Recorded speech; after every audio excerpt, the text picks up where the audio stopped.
Sunday, good Sunday, good Sunday. It's I, yo Reverend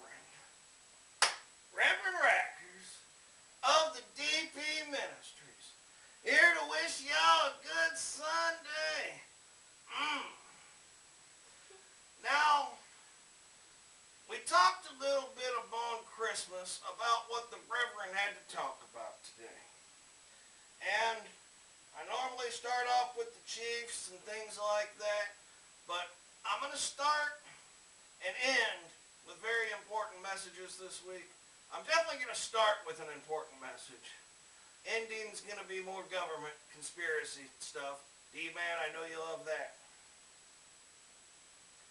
But with all the bullying going on in America and in Missouri, and especially just in the Jefferson City area itself, the Reverend feels like he needs to touch on that.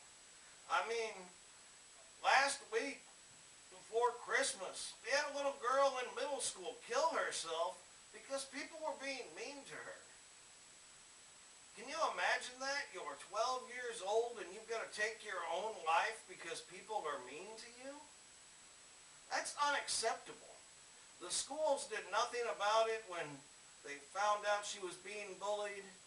She had to take her own life because some other kids didn't like what she wore, or the color of her skin, or how she acted, or if she was rich or poor. Can you believe being 12 years old and having to kill yourself?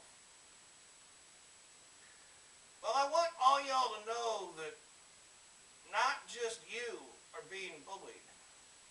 It's all walks of life of people that get bullied. It's everybody. You know, there's bullies don't just pick on poor or fat kids or skinny kids or gay kids or smart kids or dumb kids. They pick on everybody. And it's really got to stop. I mean, the schools need to do something about it. If the schools have to honestly expel these children, then that's what they need to do. And they can start their lives being shitty just like they're being shitty to other kids. So, I reached out to friends of mine and their kids and things, and I asked about bullying experiences that I wanted to just read to people. So maybe if you're watching out there and you're being bullied, you'll know it's not just you. My ex, Jessie, my baby's mama, said she didn't get bullied, or she got bullied a lot in school because she didn't have a lot of money.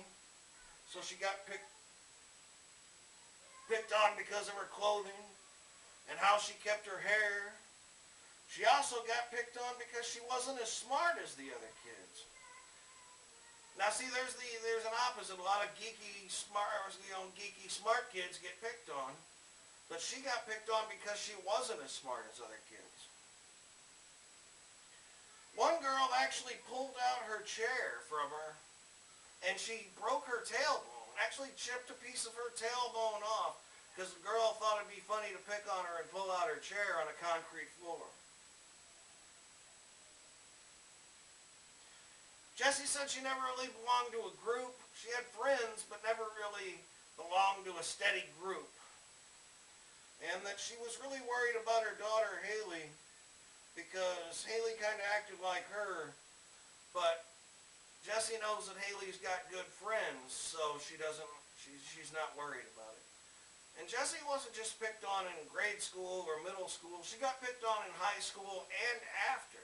So she actually got picked on as a young adult. So it doesn't just happen in school. The Apostle Paul, you'll know from my videos, he got picked on and bullied at school because of his glasses and things, and he wasn't like everybody else. But Paul didn't take it. He would fight back, and then the bullies would leave him alone. Now that's an option, really. I mean, you got a couple options. You can ignore being bullied, you can tell someone about it, or you can fight back, which generally works better, although you're going to get in trouble too for fighting. But those people should probably leave you alone after. My brother Snickers got bullied and called names, and he just really took it because he only saw fighting as a final solution for something. So see, there's two examples of fighting and non-fighting with it. Jamie Barras got picked on in high school by a girl for a while because over some dumbass he said, she said stuff. And finally Jamie had to break down and fight the girl in the lunchroom. The girl never picked on her again after that.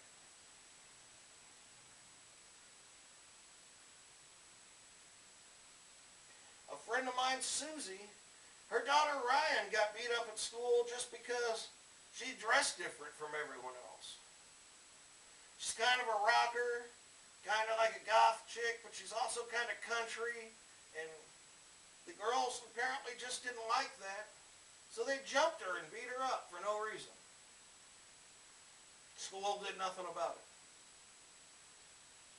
Jordan the Shredder. Jordan Scrupulous, who sends me lots of good stuff, used to get called a fag by the preps and jocks. And he's definitely not. Dudes with all kinds of chicks. Even if he was gay, I wouldn't give a shit. But, you know, he got called a fag by preps and jocks because he was different, skinnier guy. He also got made fun of his sister because she had short hair, and people would ask how his brother was doing. And Jordan really turned to music like Nirvana and Manson and heavy metal to get himself through it. The Reverend does that a lot. He turns to music when he's down and depressed. So I understand where you're coming from there, Jordan. Jordan's sister was made fun of in school because she was a lesbian, and she was so afraid to come out that she didn't come out until way after high school. You know, I mean, this stuff is inappropriate, folks. I mean, you can see there's a total different groups of people here, and they're all being bullied. And one thing that's happening is nobody's helping them except if they decide to help themselves. A good friend of mine, Amanda, her daughter Bereka, kept coming home with bruises on her. And one day she came home with a black eye. And the people at Cedar Hill Elementary School had enough nerve to say that she ran into a door and fell down. And that's how she got her black eye. Well, what about the rest of her bruises on her arms that happened all the time? So Cedar Hill did nothing. They actually made up excuses on why she got injured. My niece Kayla, she's a very small girl. If you look at her, you would think by her size she's still in kindergarten. But that's no reason to pick on her. She's a very nice little girl. She got punched by a third grader and bloodied her nose and split her lip because she was short. My stepdad actually had to call the school board to try to get this bullying stuff stopped. He had to go to the school board because Pioneer Trail wouldn't do anything about it.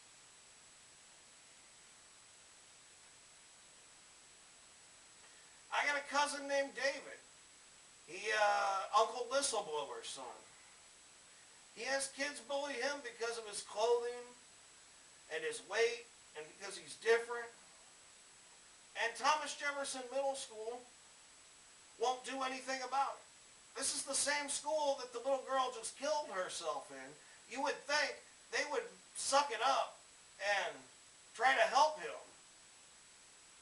You know, get the bullying stopped. Get him to a counselor or something to help him out.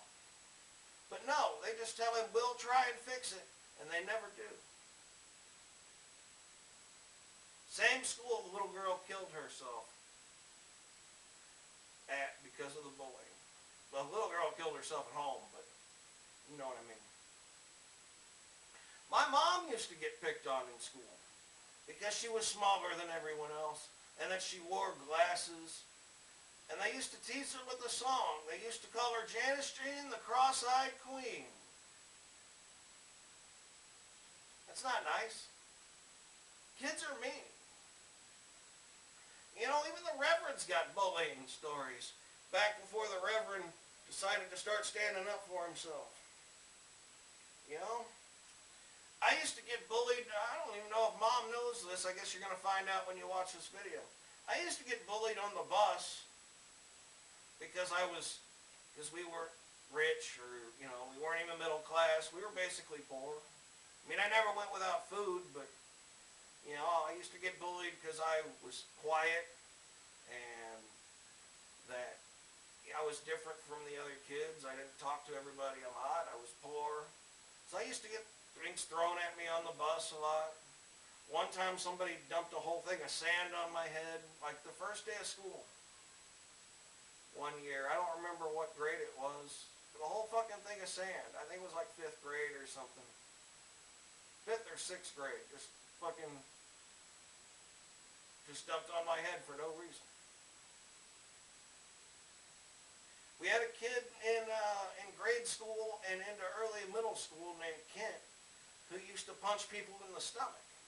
And he used to think it was fun because he knew right exactly where to punch people in the stomach for them to fucking, you know, grasp for air and shit.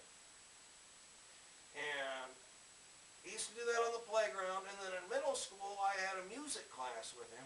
And this teacher was a real flake. She was almost, I don't know why she was always leaving the classroom, but he would always come up and punch me in the gut. Till one day I got sick of it and I punched his ass in the gut so hard that he laid on the ground grasping for air. I mean, I finally had to stand up for myself, you know? We had this guy, I was in high school, and I was like in the stoner metalhead group. I listened to music really loud in my car. And this fucking, what we used to call them wiggers, white guys who wanted to be black, they were wiggers. He used to make fun of me and my music. He'd walk by my car and start headbanging, fucking, just being a real douchebag, fucking, just saying dumb shit. Until one day I got out of the car and smacked him in the mouth. He didn't do that shit again. So, you know, sometimes you do really got to stand up for yourself.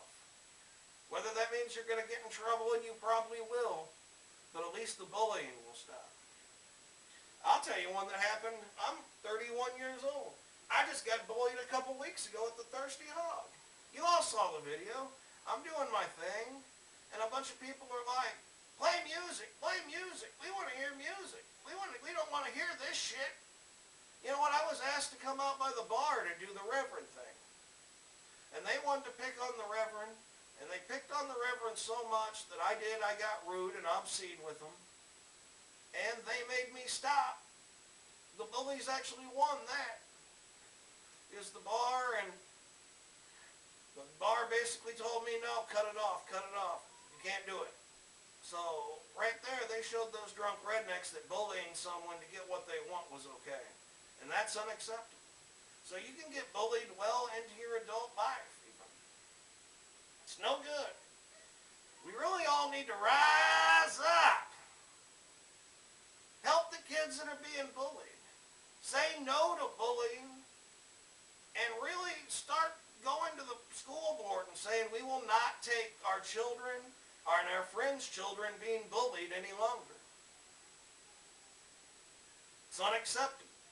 Kids are killing themselves at 12 and 13 years old because no one will help them. That is wrong.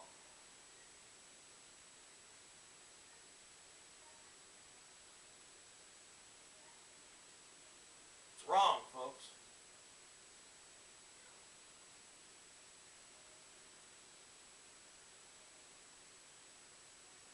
Well, you know, I had some other stuff I was going to discuss this week, but it's nothing real important like that. I want to leave this video just with the anti-bullying message. And that's it for this week. So remember, if you've got a nephew or a niece or a son or daughter or a brother or sister or a family member or a friend's kid or anybody you find out going through bullying, you need to rise up and help them. You need to rise up and make it stop. And remember, if the school won't help you, you got to start helping yourselves out there. Bullies are afraid, and that's why they pick on the people they see are weak. So don't be weak. Stand back up to them and show them that they can't pick on you any longer. Good Sunday, good talk.